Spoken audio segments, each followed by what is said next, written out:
Friends, எல்லாரும் எப்படி இருக்கீங்க?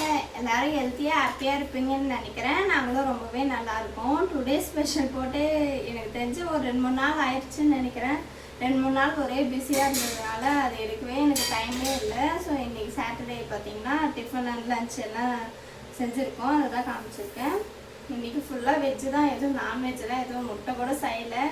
அப்பா வேணான்னுட்டாங்க. நேற்று ஒரு ஃபங்க்ஷனுக்கு போனதுனால ஃபுல்லாக அங்கே கறி விருந்து தான் சாப்பிட்டோம்.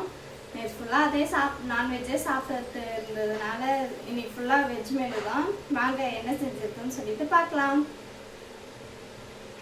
வாங்க. நம்ம வீட்டு டுடே ஸ்பெஷல் இன்னைக்கு என்னன்னு சொல்லிட்டு பார்க்கலாம். இது என்ன? சாப்பாடு, சுட சுட சாதம்.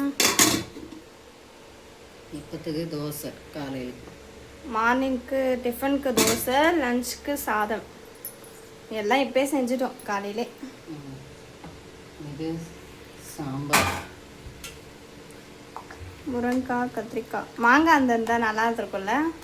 அதெல்லாம் மாங்காய் இல்லை, மார்க்கெட்டில் இருக்கும். எனக்கு மாங்காய் போட்டால் பிடிக்காது. ஒவ்வொரு டைம் நல்லா தான் இருக்குது. அப்புறம் ரசம், தக்காளி ரசம். புளி கொடுத்தா கொஞ்சம் போட்டேன்.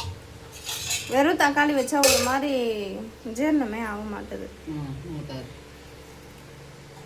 இது நைட்டு தக்காளி கத்திரிக்காய் கடையில், கொஞ்சமாக தக்காளி கத்திரிக்காய் கடையில் இருக்கு.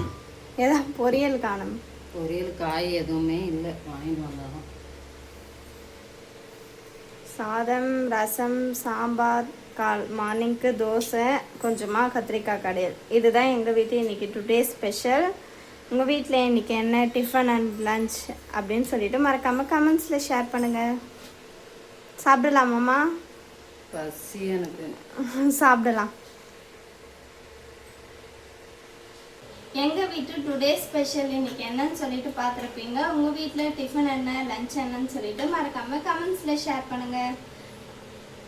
என்னென்ன ரெசிபின்னு ஃபுல்லாக சொல்லுங்கள். அப்பயே சொன்ன மாதிரி ஃபுல்லாக வெஜ் மெனு தான், நீங்களே பார்த்துருப்பீங்க. பொரியல் செய்யறதுக்கு காய் இல்லை. இதுக்கு மேலே தான் அப்பாவை அனுப்பி வாங்கிட்டு வர சொல்லணும். கத்திரிக்காவும் முருங்காவும் இருந்ததுனால சாம்பார் வச்சுட்டு ரசம் கொஞ்சம் வச்சுட்டேன். சரி, பொரியல் வேறு இல்லை, வெறும் சாம்பாரில் சாப்பிட முடியாதுன்னு சொல்லிட்டு அப்புறமா வத்தல் எல்லாம் பொச்சு மத்தியானத்துக்கு சாப்பிட வேண்டியதான். இப்போ தோசை சுட்டிருக்காங்க, அதை தான் சாப்பிடணும். நாங்கள் போய் சாப்பிட்றோம். அப்புறம் இந்த வீடியோ பிடிச்சிருந்தா லைக் பண்ணி சப்ஸ்கிரைப் பண்ணுங்கள். நெக்ஸ்ட் ஒரு சூப்பரான டுடே ஸ்பெஷல் மீட் பண்ணுவோம். அது வரைக்கும் பாய். நாளைக்கு பார்க்கலாம். பாய்.